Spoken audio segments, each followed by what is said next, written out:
Campbell Rodriguez to say a quick word of prayer, please. Thank you. Certainly, Mr. Chairman. Can we bow our heads in prayer? Dear Lord and Heavenly Father, as we have gathered here this morning to do the work for the people of Jamaica, I ask for your blessing, your guidance, and we also want to take the opportunity to thank you for protecting Jamaica and Jamaicans during this pandemic. In your name we pray. Amen.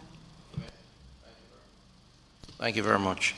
Any apologies for absence? Mr. Chairman, not an apology for absence, but Senator Longmore is running late, and she asked me just to indicate. Okay, Senator Longmore late. Minister MP Hilton has apologized. Any other? Any other? No? Okay. Let me just quickly extend my welcome to all who are here, the regular members of the committee, but also members of the Ministry of Health and Wellness, headed by the Permanent Secretary, Mr. Dunstan Brand, and the Chief Medical Officer, Dr. Jacqueline Bisesa McKenzie, and our Chief Epidemiologist, or National Epidemiologist, I should say.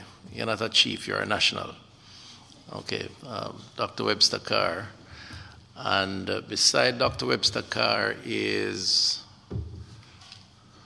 just use the mic, and Dr.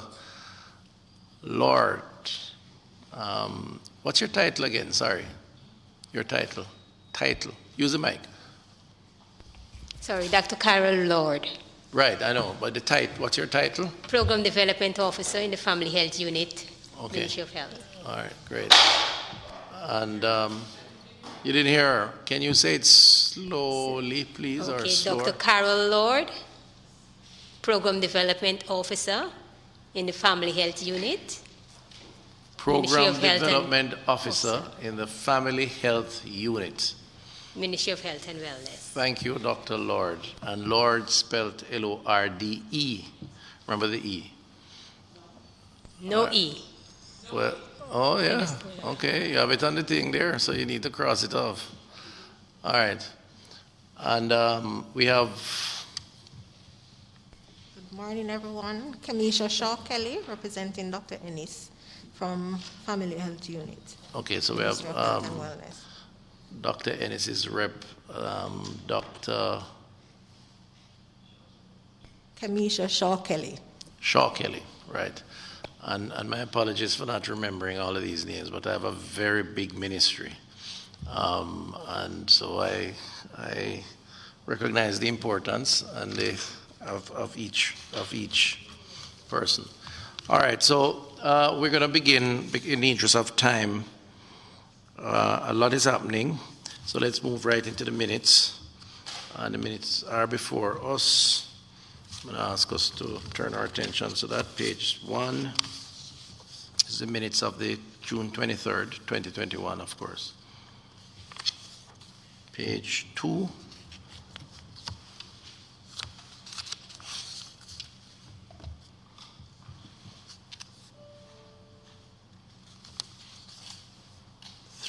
Page 3.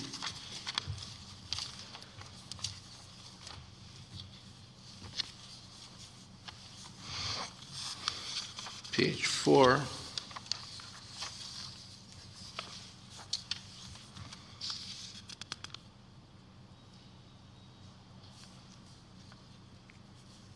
Page 5.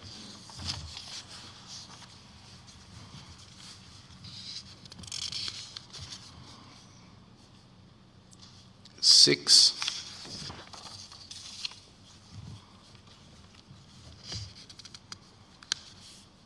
7.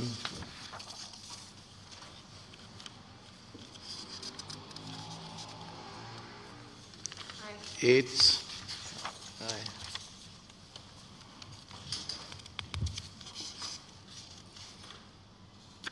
9.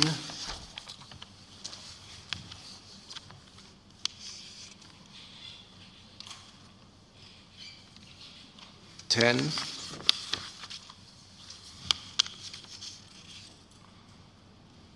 11.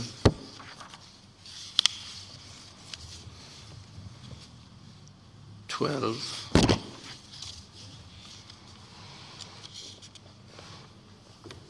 13, and the final page, page 14. Okay. So there you have it, the minutes. If there are no corrections, can I ask that we move to adopt? So move, Mr. Chairman. Senator Campbell Rodriguez and Member Guy seconded. All right, any matters arising from the minutes, and if it's, we will have a substantial presentation. So if you want to hold on to it's that. just one simple one, Chairman, and the CMO is expecting that particular matters arising. Is there any update on ivermectin? Well,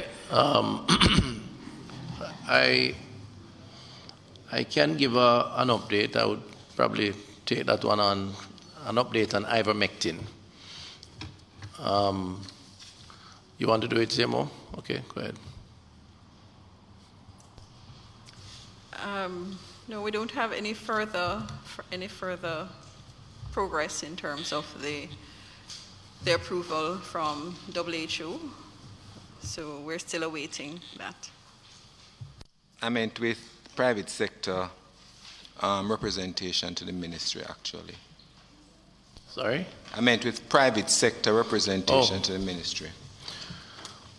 Well, ivermectin is used, as you know, for a particular purpose in its based on its creation and prescription. And we have said on record that we had no objection with private sector players applying for, and once they met the requirement, importing the drug. But as a ministry, public health, we would not recommend or consider an application for the drug for the purpose of COVID. If a doctor and patient shows having had access to the drug to use it for that purpose, that would be up to the doctor and the patient. There are some expressions of interest to import the drug by private entities, and the ministry, through its normal channels, the Standards and Regulations Division, are actively considering those applicants. And I believe some progress is being made there, as I understand it. But I just want to say for the record, from the public health perspective, if those applications are successful, it would be on the basis that the drug met, or the application met the requirements in the normal course of applying for a drug, and for the purposes that the drug was initially accredited, certified for, and that is not for COVID use. How a doctor decides to use it, having had it, is between the doctor and the patient. But and that's as far as I'll go right now. Thank you. Chairman, you have indicated as much in the past. I was just curious to find out if, based on the commitment given by the ministry, that as long as they present all the documentation relating to the importation, that there will be an expedition of the thing. Just wanted to find if there was an update. Yes, I did say that, and we're living true to that. I won't call any names, but I know there's at least one applicant that is close, if not already, given an indicative approval, a private sector drug distribution company. And that's based on the documentations and that were requested. Thank you. Any other matter? No? All right. What's the process to go back to formalizing the meeting? Move another motion? Okay, now that we have 2 additional members, very valued members, who are a little bit late, but we understand, I want to ask that a motion be moved to resume or to establish the official nature of the meeting. Member Chairman, Guy? I move that the meeting is now formally constituted and all decisions taken by the prior meeting be accepted and regularized. Thank you. Moved by Member Guy, seconded.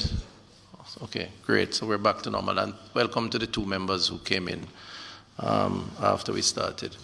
All right, so we're going to move right into it in the interest of time. We have to close by 12:45. We have one presentation, which is the general update by Health and Wellness. I don't know who is leading. Is it Dr. Webster-Carr?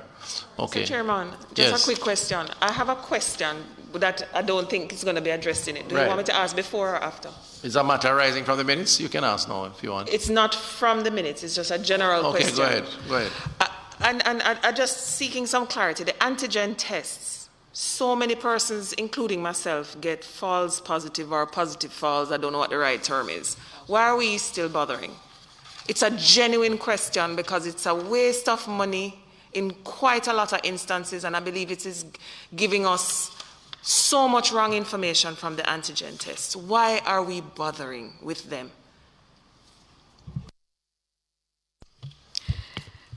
The antigen test must be interpreted in the context in which it is used. And if it is used according to the context, then it will give the right indication. Because first of all, the patient is treated based on the history that the patient gives.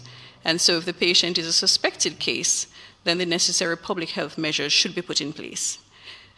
If it is that the patient requires a test, then a determination should be made what is the best test. And if it is that the patient is symptomatic, an antigen test will give you a good chance of a good result, meaning that if it is positive, then it is positive. If, however, in the face of a symptomatic patient, the antigen test is negative, then the patient should proceed to do a PCR test for confirmation. So there is an algorithm that we have put out to say how the antigen test is supposed to be used. And what we have recommended is that persons follow this algorithm. And we have asked that these tests be recommended by a doctor because it is a patient first that must be treated. So I would say to all persons out there, before you do any test, see a doctor so that the right test can be used. Because I agree with you that it does cause a problem in terms of interpretation. And we do have a situation where we have persons that are contacts of positive cases.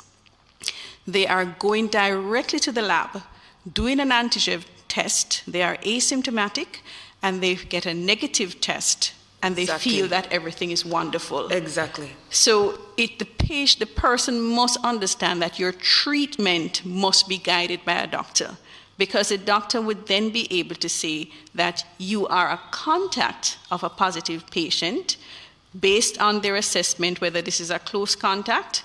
So even if you have a negative test, you still require quarantine. Mr. Chairman, through you, if I may just follow up, because I'm seeing it happen in so many instances, and especially when funds are limited. What people are doing, they're choosing the cheaper test, and they're skipping the doctor. So all these medical facilities are putting up that they do COVID tests. So when you have a small amount of money, the person is skipping going to the doctor or the health center, going to do the test, getting a negative, and they're sick, and they're spreading it. And when you ask, they say, but the test say, me negative. So we need, what you're saying makes sense, Dr. McKenzie, but we need to get this information out to people, because the antigen tests are just not being used properly, for want of a better term, and we're going to have a problem from it. Just, Minister, just a reminder to everyone that PCR testing is available in almost all our health centers. Quite a number of our health centers in each parish. It is available free of cost. Free? At free of cost. Okay. So therefore, if persons have problems, they are to contact their general practitioner. Their general practitioner can make the appointment for them, or they can call the health department and an appointment is given to go in to have this test free of cost done. I'm just asking, Mr. Chairman, through you as the Minister of Health, can we do an advert, whether it's on social media or on radio or in printed media, to let this be known? Only because, for example, last week there was a panic among a set of people who all thought they had COVID from the antigen tests, and there was no COVID when the PCR came in. So we need to just get the information out to people, and also the fact that PCR tests are free at the health centers. We can certainly do that again, but the CMO is repeating what I think she has said over and over and over again, and I guess the good communication means just repeating it. The truth, right, exactly, and you are in a position of no. So there are some challenges that we face in the testing space. First of all, there's the issue of the test kits, and there are some approved test kits that have to go through the public health lab's process of validation, even where, and these are kits that would have passed through the WHO approval process. The reality is there are other kits out there that are brought in, normally under the radar, smuggled in, if you will, and are being used almost at will and without any proper guidance, and persons are interpreting those results oftentimes incorrectly. And indeed, as said by the CMO and by the clinicians generally, the antigen tests are best used under specific guidelines, normally for symptomatic persons. Everybody now who has access, one way or the other, apply a test even when there is no symptom, and so they get false readings, and then it adds up to what you're suggesting. The other challenge is the cost of these tests, because I'm a little concerned, to say the least, that the costs of these tests, even with the opening up of the space to include the private players, and there are at least 5 or 6 private players who have been granted permission or recognized for giving these tests, the costs are high. Some instances people are paying in US dollar terms over $100 US for a test. So persons are avoiding taking where they can, where they need to, because of those costs. And then, as the CMO says, you always have the option of getting a test once you go to a public health facility, have the doctor assess and determine and prescribe the test. The government offers that test free. And what we will have to do is keep reminding Jamaicans that they have that option, and it is under the doctor's guidance that you get the best possible response, technical response, as to whether you are false, you're negative, or you're positive. Chairman. So I do agree that there's some confusion right now in this space, and it means that we're going to have to assert ourselves and do more, Chairman, to keep the public informed. I practice in the public-private space, and I can vouch to what the CMO just said in terms of accessing when they are referred to the health centers for the PCR testing. So I think a little more information out there for more of the physicians to know that this is so, but I've never had a bad experience where that is concerned. They've always been taken care of.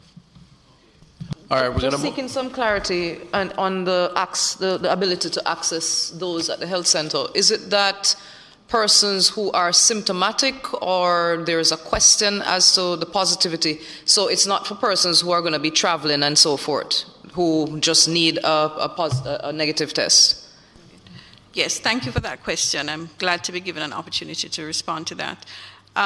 So remember that the antigen tests were introduced initially to open up the ability for the persons who were traveling to get tests, because it had become a requirement for traveling. And so these persons are going to be asymptomatic persons. We assume you're going to be traveling, that you're going to be well. and asymptomatic. And so therefore, while it is that, yes, we may pick up some persons that are going to be positive on that test, the vast majority of persons would be expected to be negative, you know. So the antigen tests in the private sector, really we are hoping that it is the travelers that will access that. However, for the management of COVID, whether it is management of whether you are sick or whether you're in contact with somebody that is sick, then it is to go through under the care of a doctor. And these persons must direct their testing in that way. Okay, we have to move on now, if that's all right with you. We're under pressure with time. So can I ask Dr. Webster Carr, our national epidemiologist, to make the presentation? I suspect she'll be supported by others. Dr. Webster Carr. Thank you, Minister. Good afternoon, members. Good afternoon, colleagues. Our presentation is based on data from yesterday, the 19th of July. And as of yesterday, we had 51,282 cases of COVID, with 983 being imported. The others are assumed to be locally acquired. We have had 1,158 deaths with a case fatality rate of 2.3%. Our positivity rate for yesterday was 6.5 with a 7-day average of 7.5. With respect to distribution of cases, the 20 and the 30-year-olds are the persons with the greatest number of confirmed cases.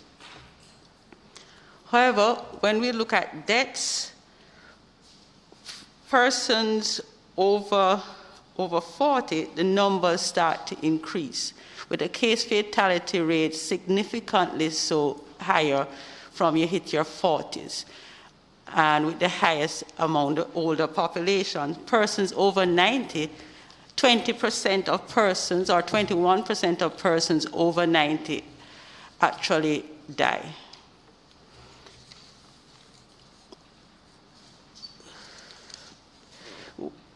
With respect to sex distribution, more females have been diagnosed or confirmed to have COVID-19 than males.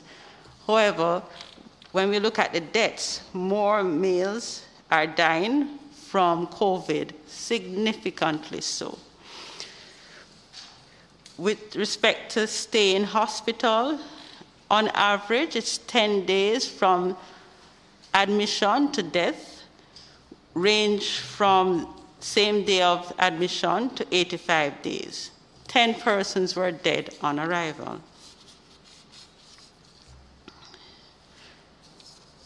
So among the persons who died, 61% had a cardiovascular disease, 41% had diabetes, 12% had some neurological impairment. For clarification, you indicated that 10 died on arrival. However, the slide sent to us said 20. Can you?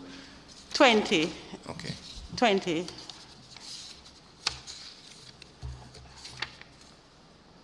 Yes, my mistake. It's 20 on this. So, and there were 10% who had chronic kidney disease. When we look at the parish distribution, let us look at the last 2 weeks. KSA, Westmoreland, and St. Catherine had the greatest number of cases. But when we look at number of cases per population, Westmoreland, Hanover had the greatest number of cases per population. For deaths, this chart looks at the deaths for 2020 and 2021. For the most part, the deaths in 2021 were greater than 2020, except for the parish of Clarendon. For the death rates, St. James had the highest deaths per population, followed by Trelawney. So when we look at the geographical spread of cases, there were 31% of communities with at least one case, and that gives us a medium level of spread. So how did this change over time? It peaked earlier in this year, about week 12, and has been coming down consistently. However, it seemed to have plateaued, and there appears to be, at best, a leveling off, and at worst, a slight increase in the spread in the communities. When we look at the confirmed cases and hospital admission, the same general decrease in number of cases have been seen, but in recent days, weeks, there is a noted slight increase in number of admissions and number of cases when we look at the 7-day and the 14-day averages. For the parishes in general show the similar pattern, but this is more marked in Westmoreland, where a definite increase in the number of cases is being seen. So let us look at the weekly burden of disease. So over the last 2 weeks, there has been a noted increase in cases week on week. The number of deaths are also increasing. So this trend is not looking good at this time. When we look at the hospital admissions, this has, in essence, leveled off or plateaued. It may show some variation and may be increasing at points. When we look at the pressure on the system, we are at medium level currently. Sorry, Dr. Webster, any pressure, any reflection on the pressure on the system within the last 2 weeks? Right, so the pressure is about this similar. As was before, and the previous for the slide last with the two hospitalization, can I see that one again? Okay, so this kind of plateauing. Yes, exactly. Okay. Okay, go ahead. And when we look at the positivity, the pink and blue gives the 7-day and 14-day average respectively. And so we note that it plateaued and it appears to be increasing at this time. Look at the week on week. So we have been in medium level, almost to high level for what we have seen over the last few weeks. So if we look at it, in general, the positivity peaked at about 39% in week 11 of this year, and by week 25, it went to its lowest at 6%, and since week 26, there has been a general increase in the positivity, with this week being to date at 7.6%.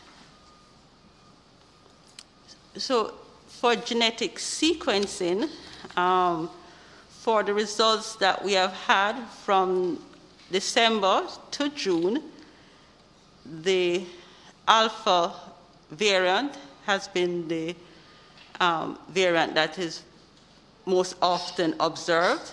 And then we had a few other. Alpha is the one that was first identified in the United Kingdom. We have had the iota, which first identified in New York, and we have had a Colombian variant, which is a variant of interest.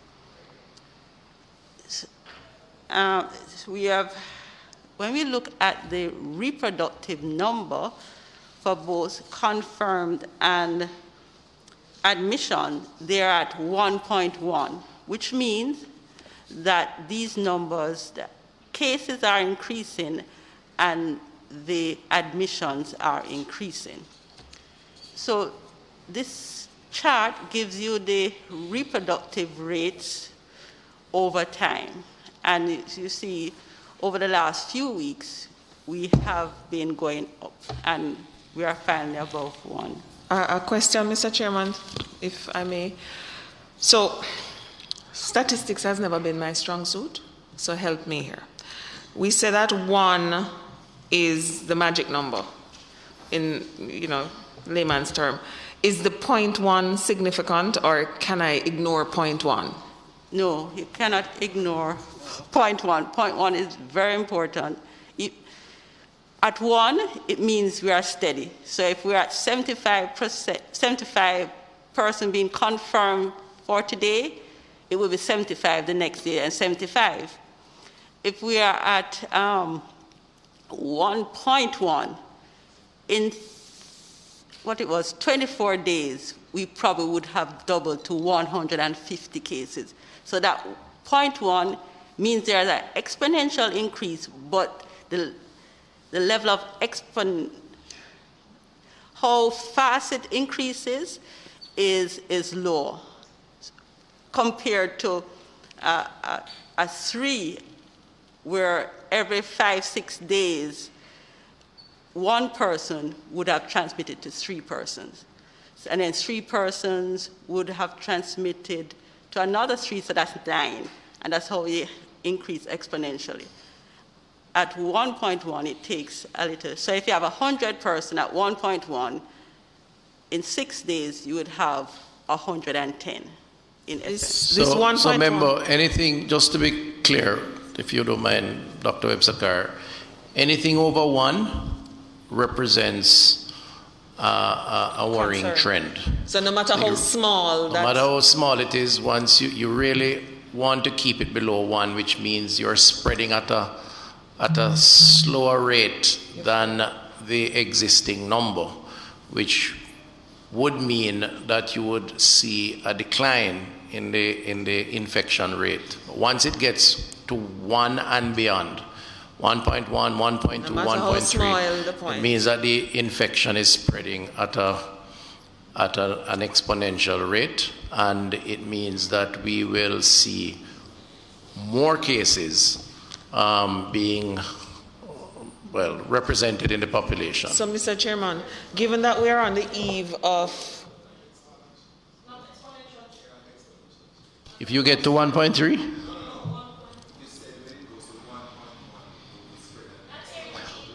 That is correct. And it is correct. 1.1 is an exponential spread? Yes, it's slow. So okay. It's a slow. The slope of the curve is... I remember I studied the subject. I remember you said that very clearly, Mr. Chairman, on about 3 occasions. But it's important because the population has to appreciate what appears by virtue of the 1 and the 0.1 and the 0.2. It's an important question. Right, because in my mind, I would not have paid attention to a 0.1, because normally 0.1 is just so not significant. So I'm happy now I asked the question, but it begs a further question. We're on the eve of Independence 2 weekends. But can we let her finish and then we come back to that? Right. I mean, those are important Through you, things. Chair, just for comparison, what's the highest that we have had? 1.3, I think. 1.3? So the highest we have had is about 3, which we can see on the next 3, slide. which would have been 3. This is late last year. No. That was early last year at the start of the outbreak when we were spreading. Right. And then it went down with the BPO outbreak. It had increased, and then around emancipation, then we went over 2. Okay. At that time. All right. Thanks. But perhaps for clarity again, and I'm venturing into territory that I'm not officially trained in. The issue of the base is important, isn't it, in terms of where you're starting from? Maybe you want to explain that, because when we were at 3, the base numbers were relatively small, but where we are now, the 1.1 means a more extensive spread than maybe what a 3 had represented a year ago or so. I think maybe you need to give a little clarity on that. Right. I just want to point out that at our peak in the last surge, we were at about 1.3. But because we had so many cases, 100 people spreading to 100 people or 150 people is a lot compared to 1 person spreading to 3 persons, which would have been when we started. So 1.3 was pretty significant to us in March, April, when our numbers peaked, right? So 1.1 at this time is very, very worrying, because we can easily go from 1.1 to 1.3 again when our numbers, and with what is happening across the world, of course, the risk is there. All right, so can you just finish up for us? We're working against the time, unfortunately. Right, so we are almost to the end. So this particular chart gives you the change in reproductive number over time, as well as the interventions. So the relaxations, in essence, started with the reopening of school on the 10th of May. Then we had the increased gathering restriction on the 24th. Then curfew hour changes on June 3rd, and further changes on July 1 with increased relaxation of gathering restriction. So just to give some indication, these are the total doses of vaccines that have been received, 315,680. And this chart gives you some projection. Okay, so this is the number of vaccine given or coverage. For Jamaica, we have had about 4.4% of persons completing their vaccination, and some with first dose only. 58,400 have received only the first dose. When we look at the age distribution, the coverage, persons 70 years have had the highest coverage, followed by persons in their 80s and persons in their 60s, which is in keeping with our program targets. The vaccination coverage, KSA has had the best coverage, followed by St. James and Trelawney. So the final slide looks at where we are on a snapshot. Our transmission level based on our positivity is medium, geographic spread is medium, bed occupancy is medium, reproductive rate is increasing, so that is not good, and then the vaccination level is too low to have a great effect on transmission level. So thank you for your attention. Thank you very much. Did the CMO or PSU were adding anything to that, or that captures the presentation? I want to go right into the questions and comments. All right, so ladies and gentlemen, colleagues, there we have it, a presentation by our national epidemiologist. And in summary, numbers are in fact going up, the reproductive rate. We are concerned about the deaths, and we have highlighted those numbers both in absolute terms and as a percentage of infection rate. I'm sure probably some questions will be asked about that, why we think. I did try to answer some of those questions in the Parliament, talking about late presentation, which is a hazard right now where persons are having symptoms and not turning up. And we have to be concerned about the 7-day average, and it's important that those numbers are made known, and we remind Jamaicans about the importance of observing the protocols, and so we can interrogate as necessary. So the floor is open. I think I saw MP Hamilton being the first, then I go to MP Member Guy. MP Hamilton. Thank you, Chair. I was looking at the pending supply in the presentation, and I see where for the next 2+ months we should be getting 1.4 million doses of vaccines into the country. Based on what you have here, though, there's a deficit of 206,000. I think the one coming from the United States. I don't know if there's further information there. But in addition to that question being answered, I was also looking at the vaccination coverage and wondering whether or not whether the structure that we have now is sufficient for the inoculation process for the 1.4 million to come. Are we okay with how we've been distributing so far? Who wants to take that on? Oh, PS? Thank you, Chairman, and thank you, member, for the question. So basically, based on the outlay that we have there, these are the best information. This is the best information we have at the moment.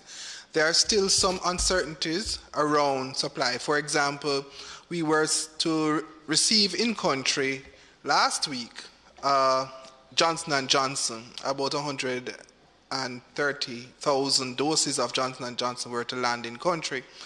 But due to the issues in South Africa, they were unable to ship our supply. And so we are in waiting mode again for the Johnson & Johnson. We are still in conversation with the donation from the United States. We have now a clear understanding of our collaboration with the United Kingdom and their own provision of vaccines, vaccine donation to Jamaica. And we are working with other donor arrangements that are still in their infancy, and so we can't speak specifically to what those arrangements are. But if everything goes well, we anticipate over the next 3 months to have at least 1.4 million doses of vaccine. To the second part of your question, we too in the Ministry of Health and Wellness recognize that we will have to do a significant thrust into expanding our delivery mechanism. And you will recall early in March when we made presentation on how the vaccine rollout program would look, we did indicate that once we reached a significant volume, that we would activate different strategies. And these strategies include collaboration with the private sector. And as you know, we signed the MOU with the Private Sector Vaccination Initiative, and they are mobilizing resources now to have their constituents mobilized to initiate their vaccination program. We are also receiving from the government of China 2 vaccination buses, to which we will add an additional 4 vaccination buses to augment our program for community-based vaccination. And that initiative will see us working with community actors, the churches, the civic groups, the political activators on the ground. We have already begun that part of the work with our collaboration for the Blitz. The Blitz continue, our Blitz operation will continue, as well as we will be continuing our work at the community centers. And once we implement that suite of interventions, we believe that we will have a throughput that will take us approximately for the next 3 months about 950,000 doses of vaccines administered. The beautiful thing about the Johnson & Johnson is that it's a one-dose vaccine, so we can count every dose as an individual fully vaccinated. For the other vaccines that will become part of our suite of vaccines, they are double-dose vaccines, and so we intend to roll out that program as well. Just another follow-up question, Chair. The vaccine coverage by age. So I see 80 plus, 79.3% have still not taken the vaccine. And I think those are the persons that we want to actually capture because they're the most vulnerable. What if anything more can the ministry or the government do to encourage these people? I know that there is the CARE program, where if you take the vaccine 60 years and over, you'll get the $10,000. But I'm not still comfortable enough with the numbers coming out. What more can we do? Let me just say that the challenge of hesitancy, which is what you're referring to, is not yet or should not yet be concluded on the extent of it until we get the most critical component to vaccine take-up, which is the vaccine itself.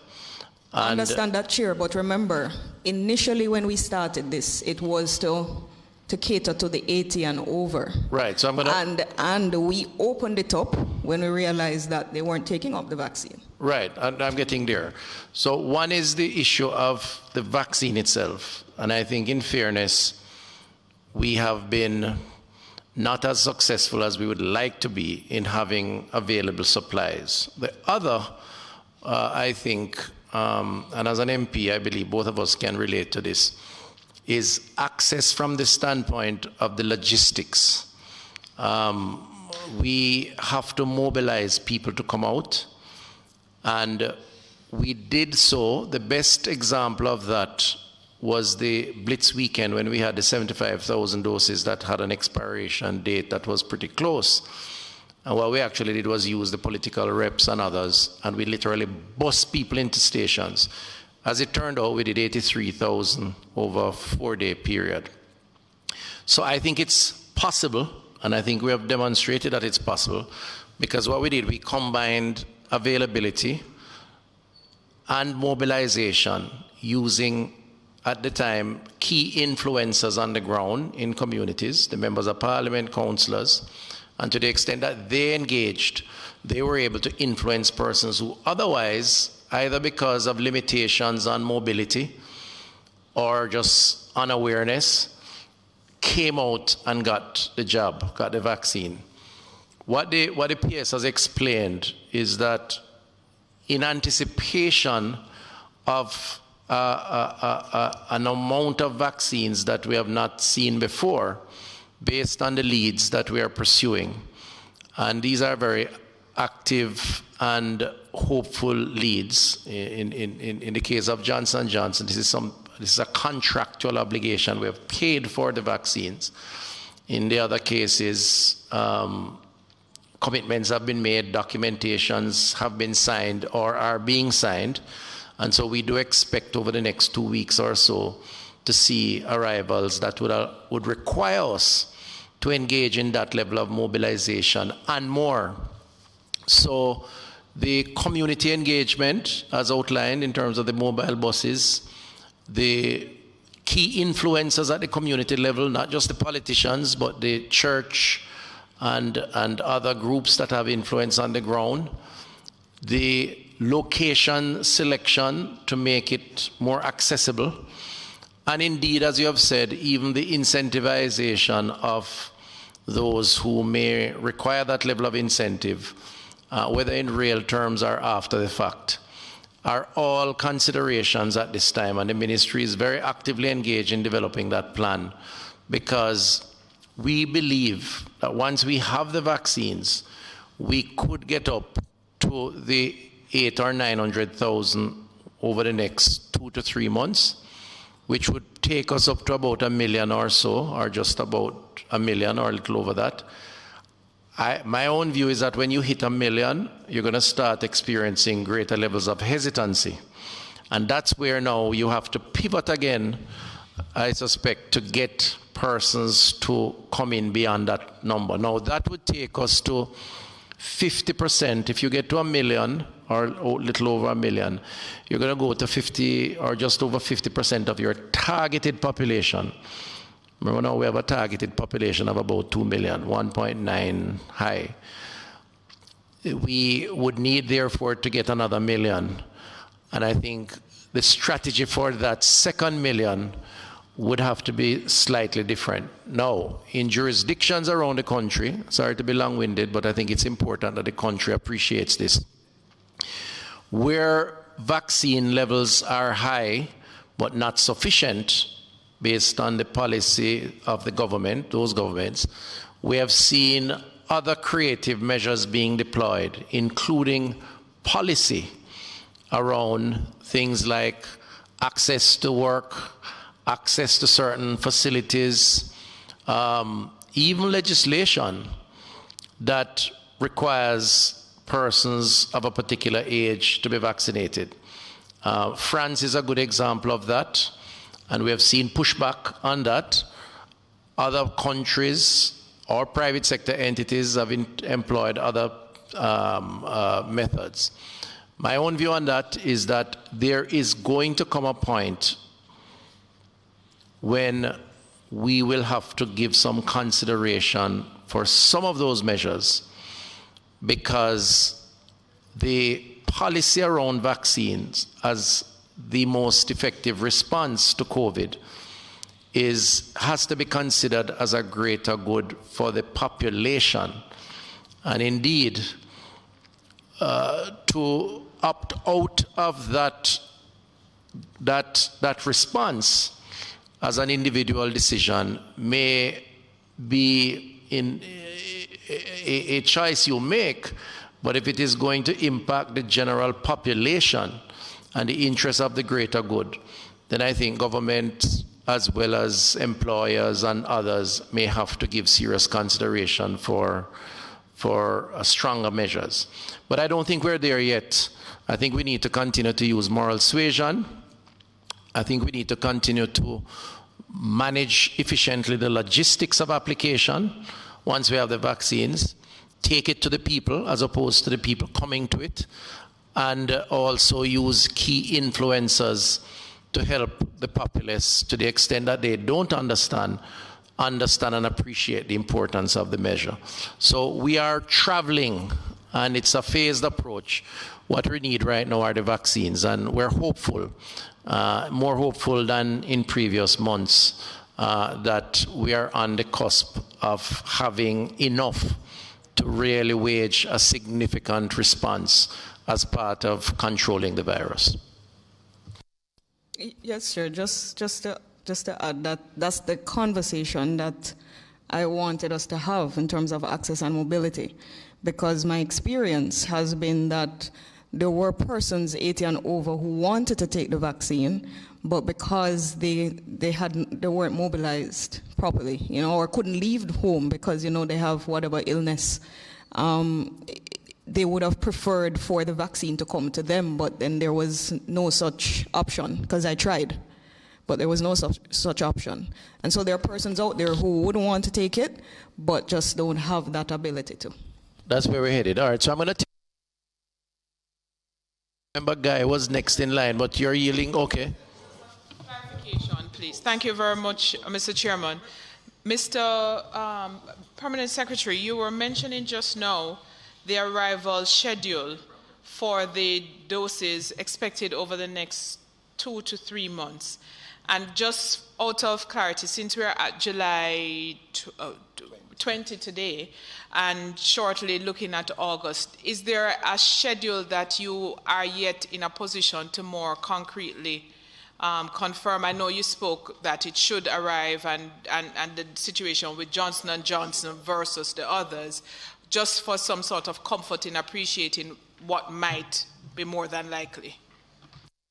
Okay, through you, Mr. Chairman, the reality is that there's no certainty in any of the markets for vaccines at this time, and it is very difficult for us to even put in the public domain any sort of indicative dates that we have received because they change daily.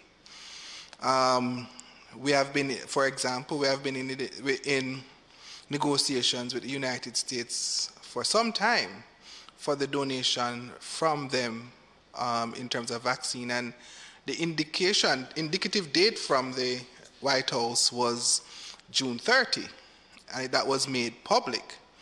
It's now July 20. No, it was June 30.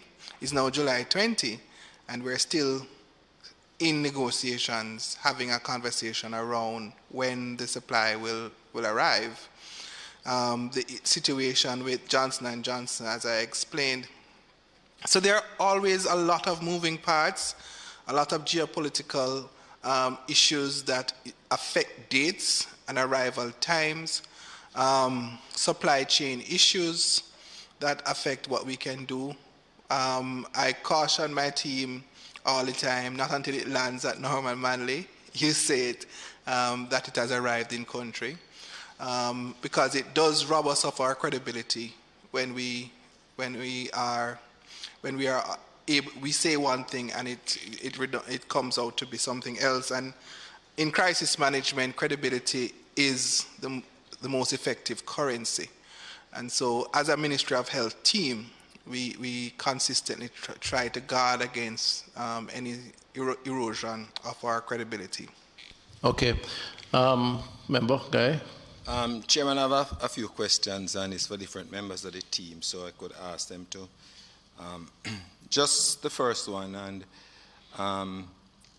it's more for the science than anything else. The one that relates to sex distribution, I know that there are 3 unknown. Is it that due to anatomical indetermination, or just didn't know in terms of what came to us? Secondly, Dr. Webster-Carr, you indicated that the comorbidities, the top 5, were diabetes, age, cardiovascular disease. How do you determine which is which when an individual who might have died from COVID has both diabetes, hypertension, and how does the clinician apportion one to what particular comorbidity? Because we do have in this country many patients who have many of those together. The matter of the J&J vaccine supply so far, we see where, Minister, you indicated Johnson & Johnson in the slide, and unlike the others, indicated country of origin and source. Is this directly from the supplier, and did this come under the African Medical Supply Platform? Because we know that in recent days, some athletes as well as footballers have been getting J&J vaccines here in Jamaica. And the question is, where did these come from?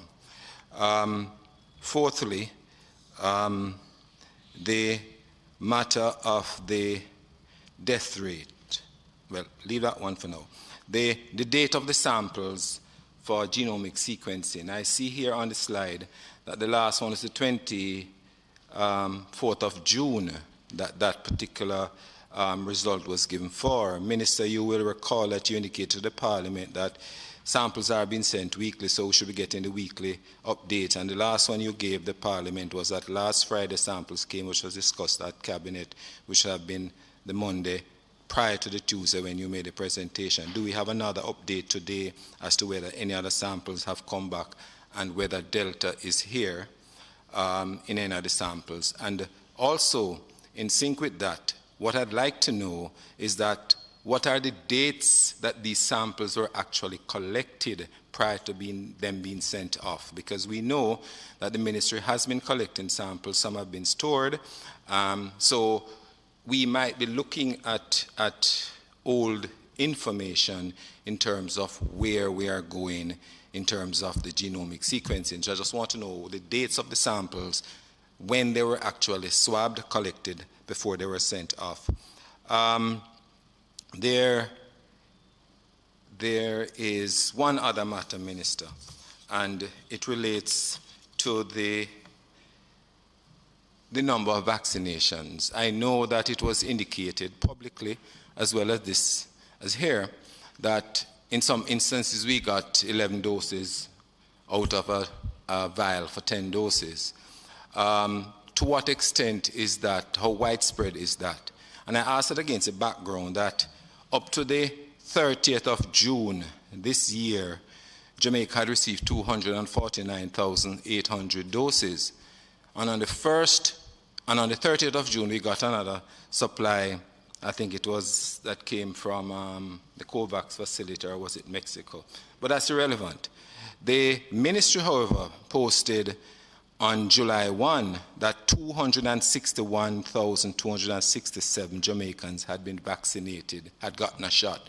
So I want to know where that 11,467 came from, having regard to the fact that we could not have, unless the number we get from each vial, 11 as opposed to 10, was very widespread. So we need some clarification on that, Minister. And as I said, the final one was the death rate. We see, and there are some concerns, and the argument that has been put forward, Minister, you did say in the Parliament, and the director, who is not here today but has been represented, indicated on a particular radar program that it has to do with the fact that the comorbidities. My only concern is that the comorbidities have been around from day one. So why is it that we are seeing the weekly fatality rates getting higher? We heard the explanation of late presentation to the hospitals or to the health facility. But I am thinking, Minister, that it has to be more than that in terms of what is happening. So these are... Thank you, Member. You have asked quite a number of questions. And I just want to remind members that we're under time constraints given that today's Parliament. So I'm going to ask the team to quickly, I don't know how to distribute these questions though. Who wants to go first? Is it CMO or Dr. Webster-Carr? Just go through quickly for me the questions. Okay, thank you, Chair and members. So with respect to the comorbidities, it gives frequency of each comorbidities, not combinations, because there are multiple combinations, so we haven't given that. So a person may be counted in the diabetes as well as the cardiovascular. So this is what is given. In previous, we used to give the combination, how many of each combinations we have, but that has gotten so complex that it's not done. With respect to the genetic sequencing, these samples are from, so far, December with the UK travelers, and then January to June, the results that we received from the CDC that was sent on the 8th of June, those had 2 samples from June. The rest were May, and like 3 were from April. The samples that went off to Pajo, Brazil, are similar.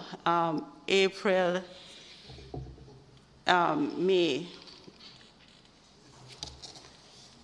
are in there. There are a few Junes in there as well.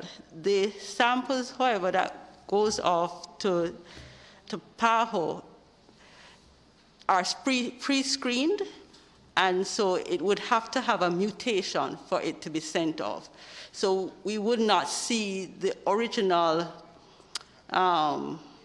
genetic sequencing coming through with respect to that.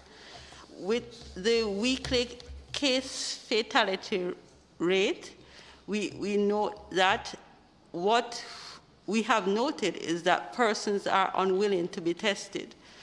And so what we feel is that there are more cases that we are not picking up. So this is a sign with the other features we have, the increased reproductive rate, the hospitalization not really going down, plateaued and maybe going up. is something that we are concerned about. Persons really don't want to be tested, even though they have symptoms, because they don't want to be isolated, they don't want to miss work.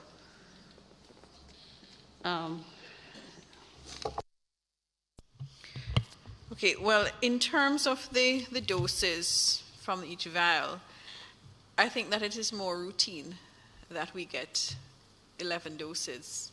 That is reported more frequently, that we'll get a little bit over.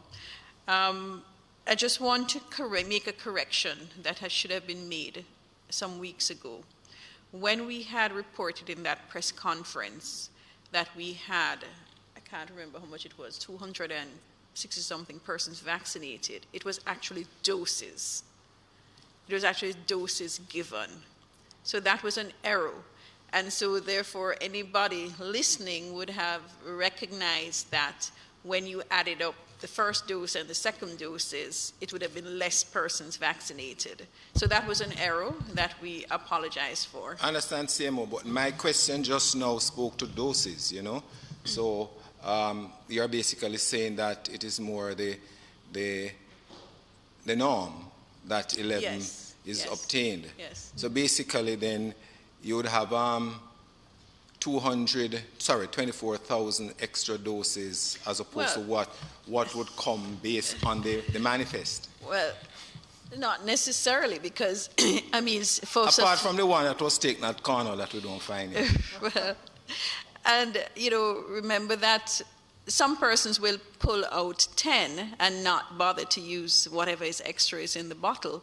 And sometimes you may reach 9 doses out of 10, and you don't have the 10th person, you know, so. Okay. In terms of the Johnson & Johnson and where we received, so through collaboration with the Ministry of Sports and their advocacy, 600 doses of Johnson & Johnson was contributed or donated by the government of South Africa for the vaccination of our athletes.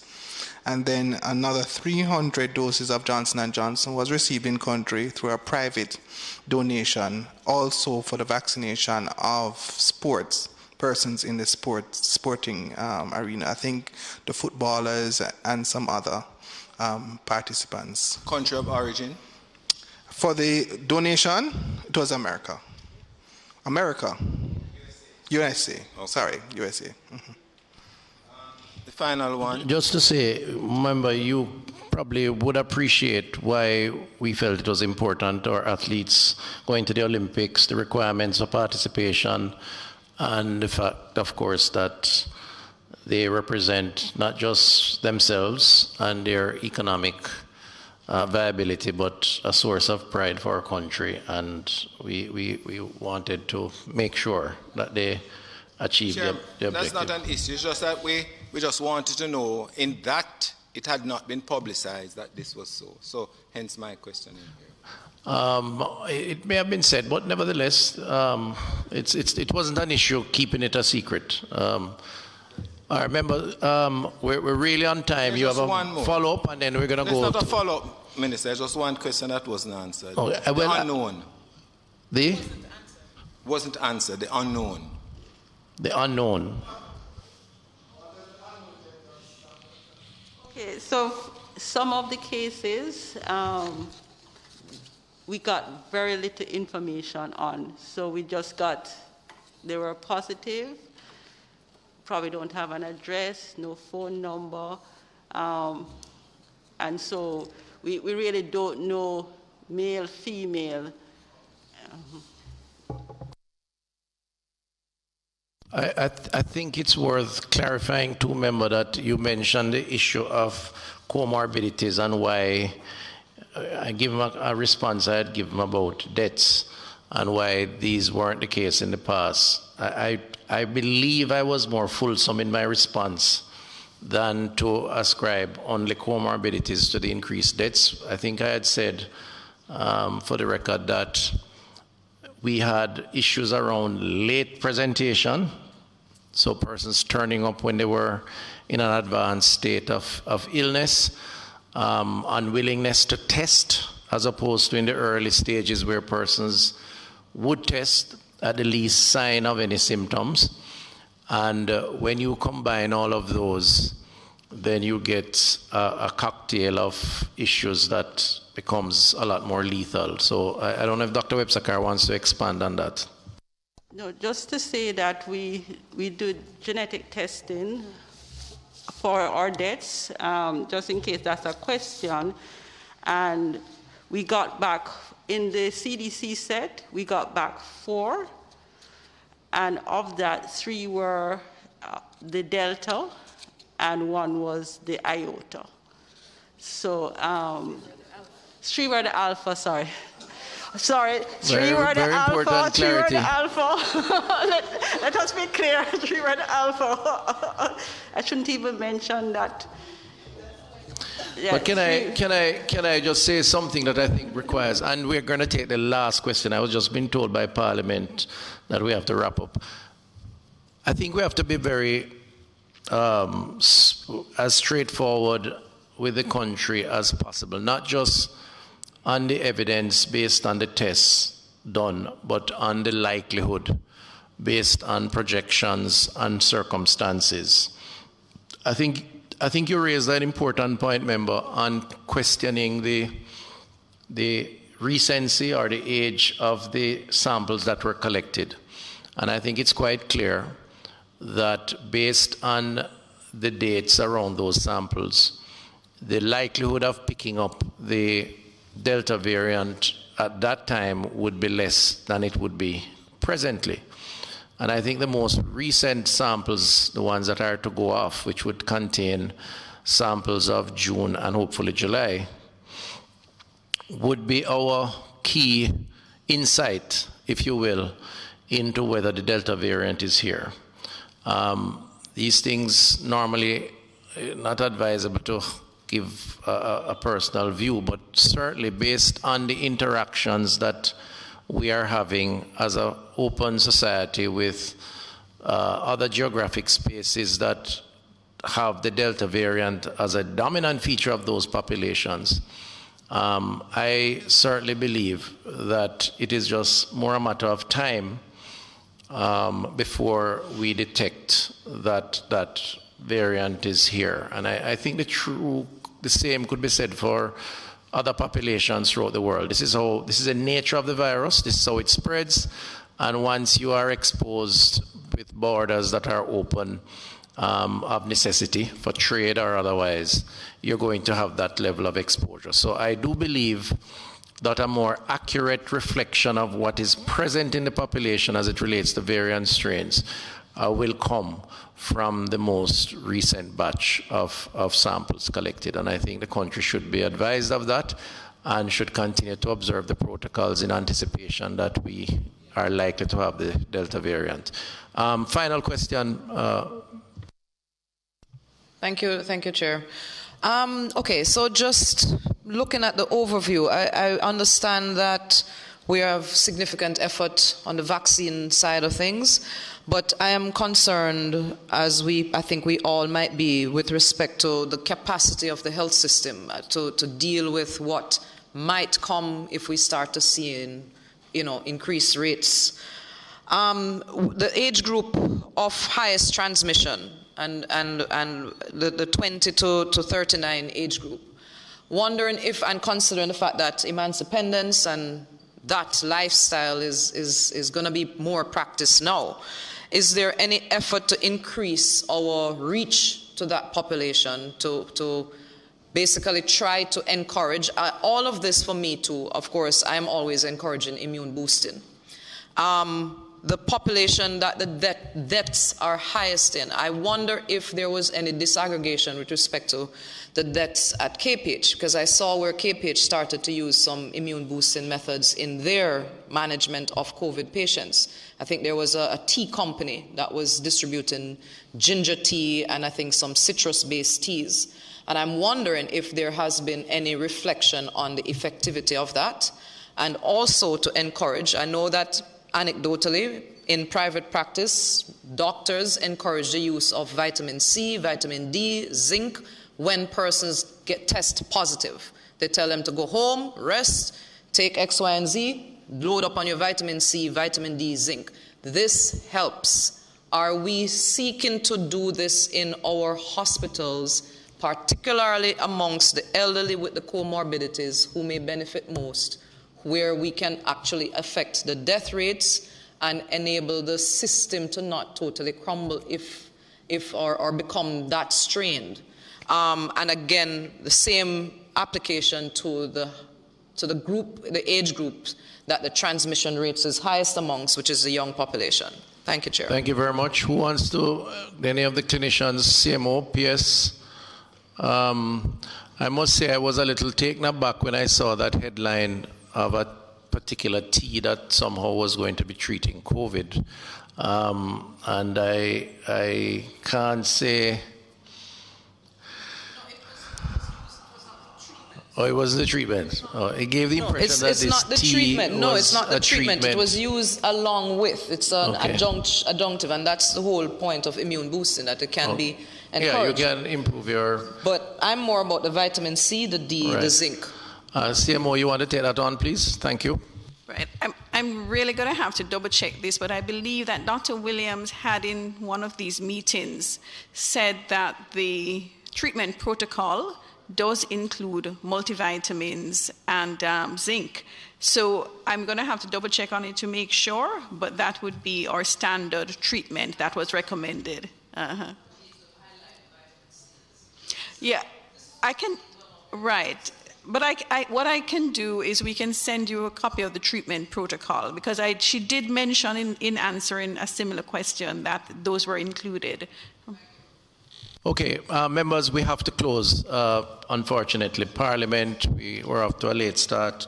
So let me use the opportunity to thank the team from the Ministry for their presentation and follow-up responses, and the members, of course, for their interrogation of the information. I think this is good for the unity of purpose that is necessary, and we certainly hope that the public will gain from this experience. Mr. Chairman, sorry to cut you, but just a reminder about the ads to promote the information. Yes, very much so. I'm assuming there's no other business, is there? No? All right, if there's no other business, our next meeting proposed would be for... It would have to be the 22nd. Can we propose the 22nd of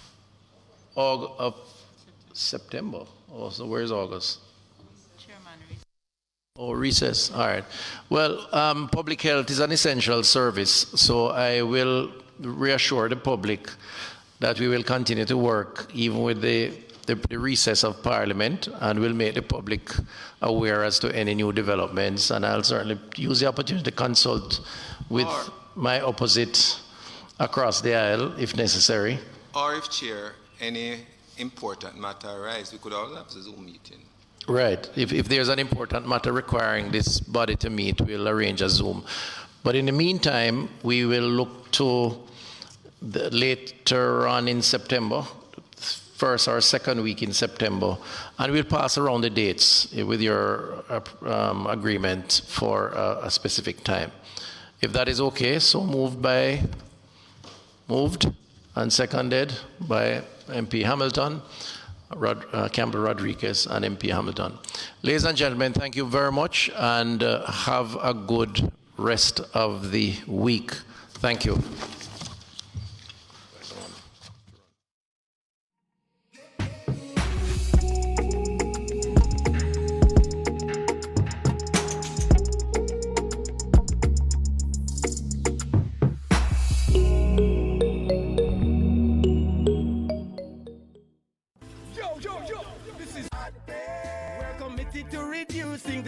Of disasters occurring in Jamaica.